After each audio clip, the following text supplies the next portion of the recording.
Hi friends, so let's solve 2018 GSET physics question paper. So let's go to the first question. Which of the following is not the unit of energy? So let's check with each of the unit what exactly the units are. So the units of energy is joules or Newton meter. If you see watt second, it is joule per second into second, because what is joule per second? So it will be joules. So this is not the answer. Next, Pascal meter. Pascal is Newton per meter square into meter. It is Newton per meter. So this has a chance of an answer. Next, Newton meter is also again joule. So this is also not an answer. And finally, kilowatt hour will be having kilojoules per hour, and we have another hour at the other side. So this will be kilojoules. So this is also not the answer. So I can simply say Pascal meter is the answer for this question.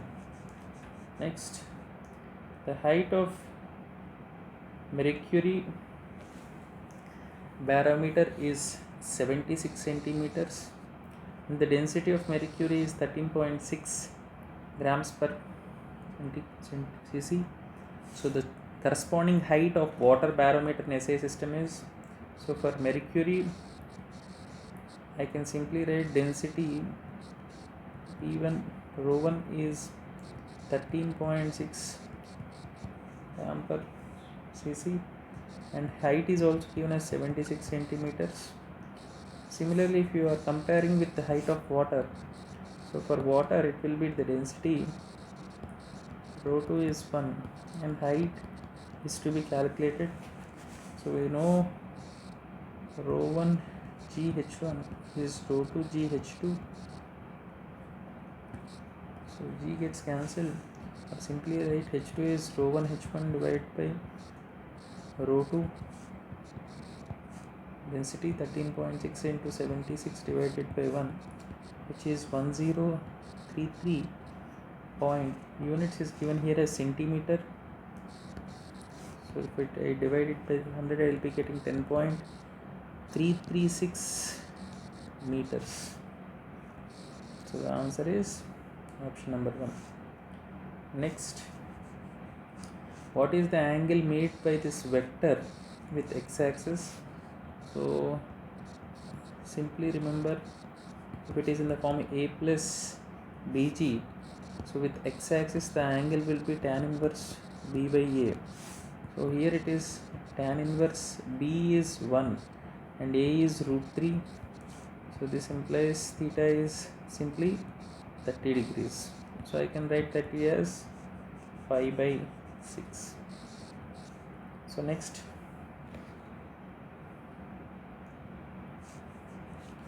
so what is the minimum number of unequal forces in a plane so that they can keep a particle in equilibrium?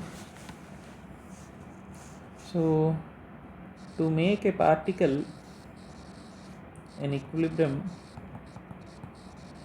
we must remember equal and opposite forces on same plane must be applied.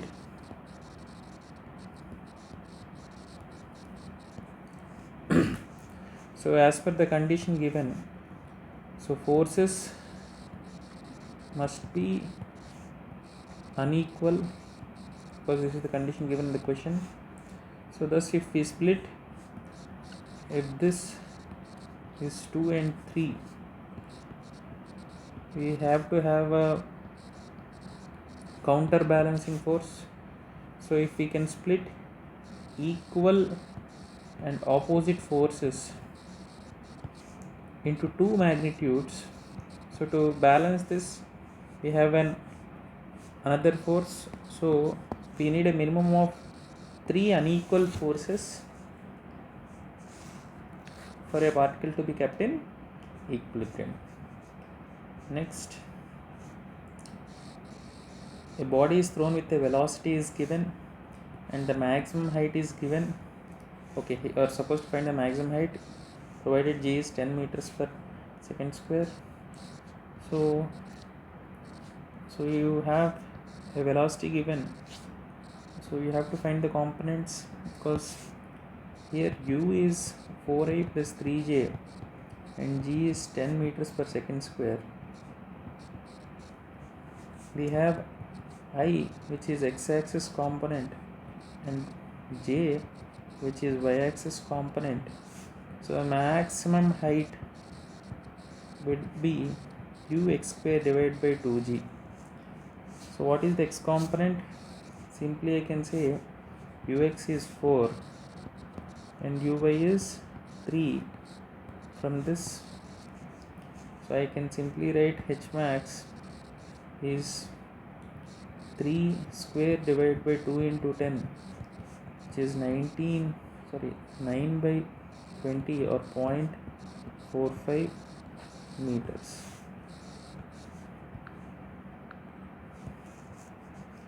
Next question.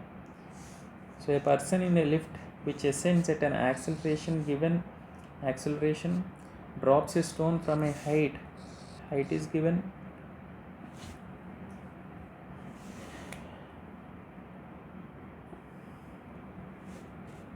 See, so here you are supposed to calculate the time of descent. So if you observe, so as the stone is dropped and you have an acceleration in the lift, so as it is dropped, I can simply remember u is 0. Now the net acceleration due to gravity will be g minus of minus 10, because this acceleration is in the lift. Okay, so I can simply write g plus 10, which will be 20 meter per second square. So this net acceleration is due to gravity. So if you remember the equation, s is equal to ut plus half at square. As u is 0, we will be left with, and also given height is given as 10.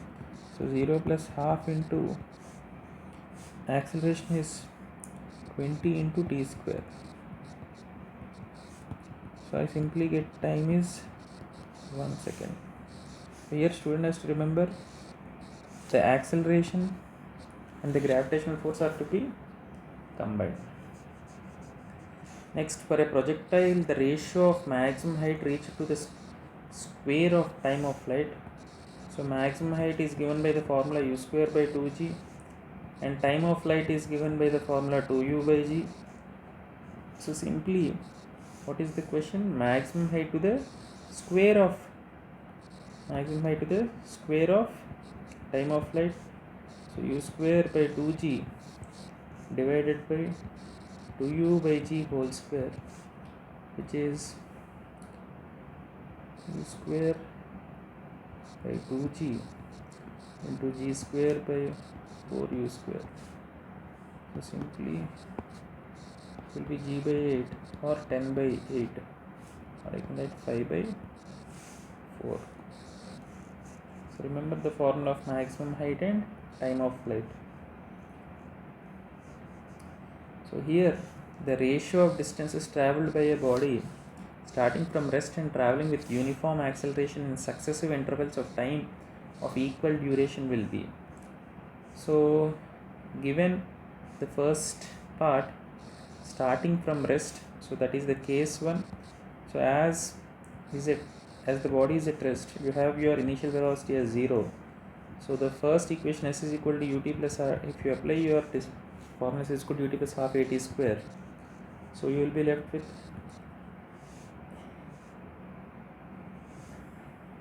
s1 is equal to 0 plus half into a into t square.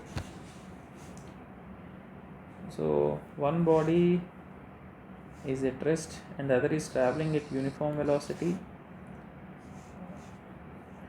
So next,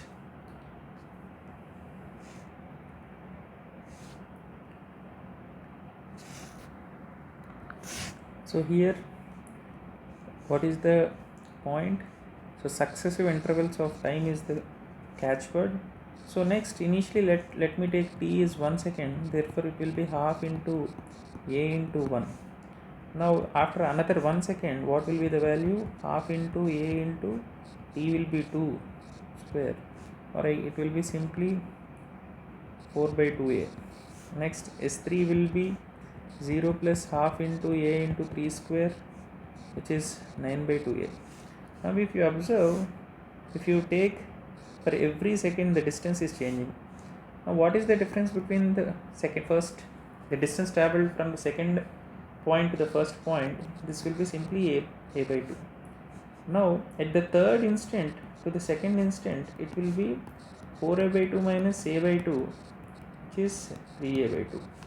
Now from the third second to the second second, the distance will be 9a by 2 minus 4a by 2, which is 5a by 2.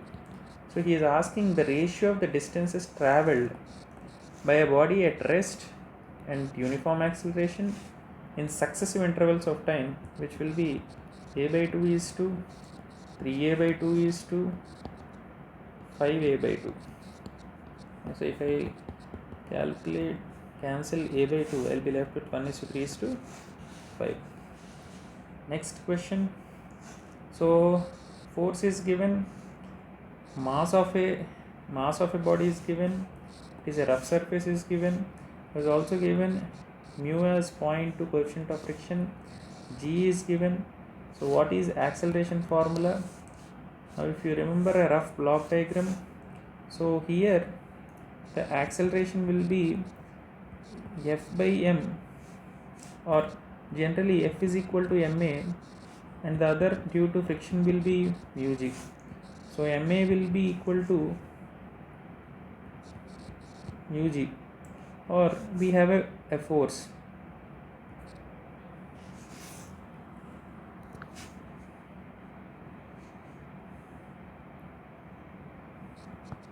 Force due to friction. So I can simply write my acceleration will be force by mass minus mu into g. So here already f is given, which is 12, and mass is 4, minus mu is 0.2 into g is 10. So 3 minus 2, which is 1. So this is the diagram which the student has to remember. So a force is applied, opposing force, the force due to friction. So I can simply remember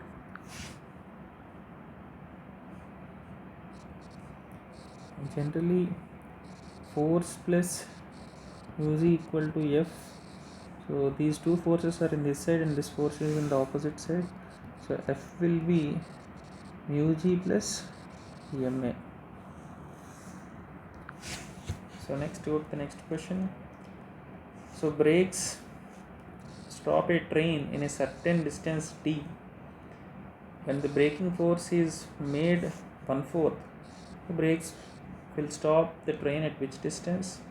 So we know the braking force is inversely proportional to braking distance. Here braking force and braking distance. So F is proportional to 1 by t, or I can write F1 by F2 is simply d2 by d1. So it is given F2 is 1/4, question in the question 1/4, so d2 by d1.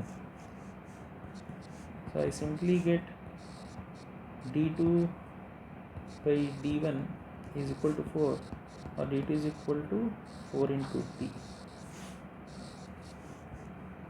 Next question. So the product of linear momentum and velocity of a body will represent what exactly? So linear momentum is p, which is mass into velocity, and we also remember k is equal to half mv square, kinetic energy. So I can simply write it as half mv into another v, or this is half linear momentum into velocity. So if you see the options, I can simply write if I take this to the other side, so the product of linear momentum P into V will be 2 times kinetic energy. Next, a man weighing 60 kg eats a plum cake whose energy content is given, energy content, and if all the energy can be utilized by him, he can ascend to a weight. So given energy is in calories, but I have to convert into joules. So therefore I have to multiply it with 4.2 factor to get it in joules. Okay, so we know the potential energy is m into g into h, and the potential energy is this particular energy given here.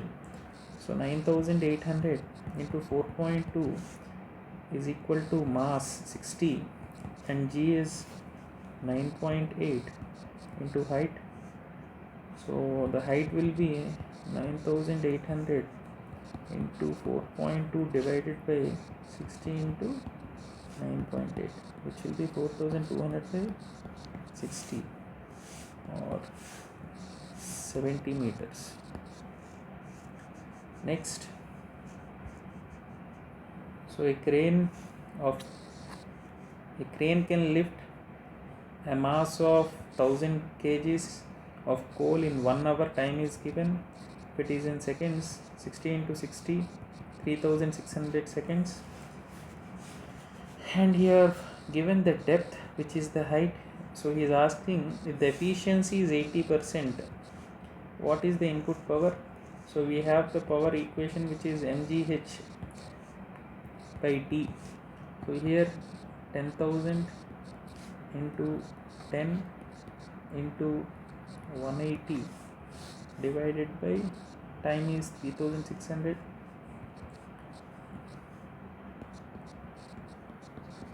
So this will be 5000 watts. But the question, it is given efficiency is 80%.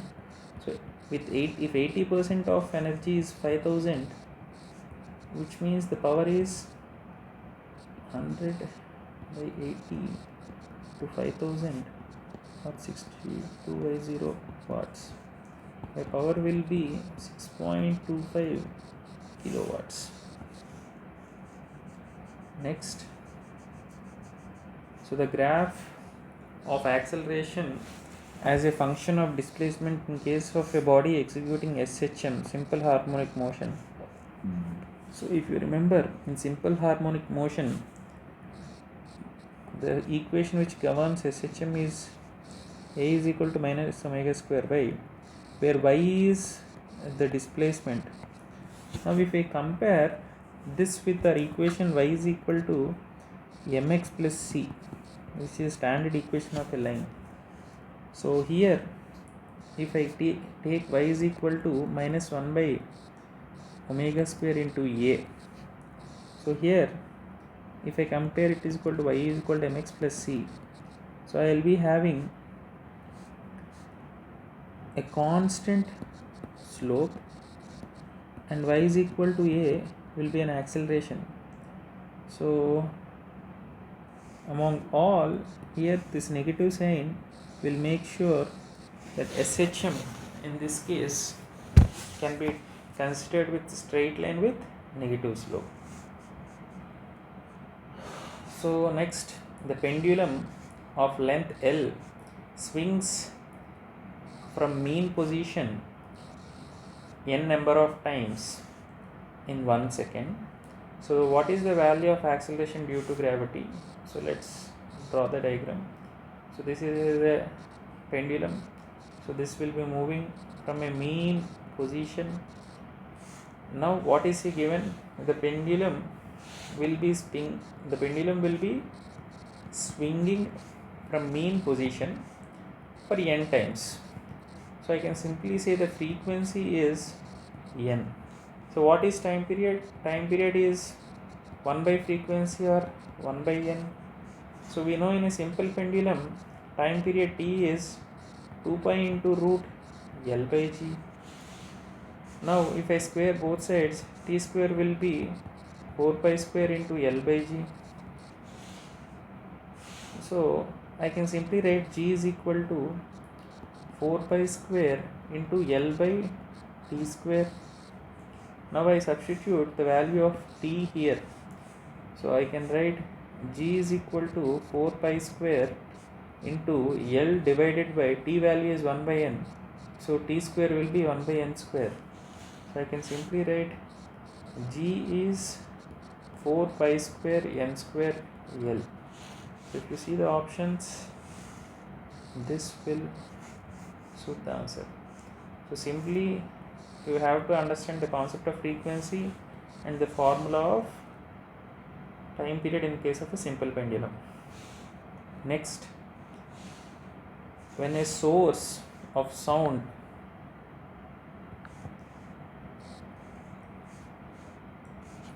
is in motion towards a stationary observer, the effect observed is, if you observe, increase in the frequency of sound happens. So as source of sound wave approaches,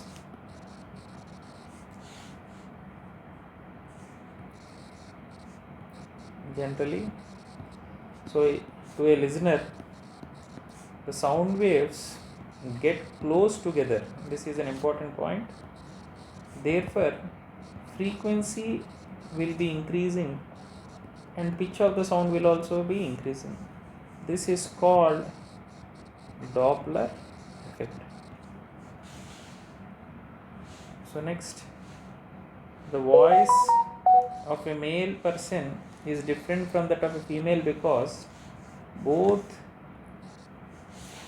of them have different pitches. This is an important point. Next,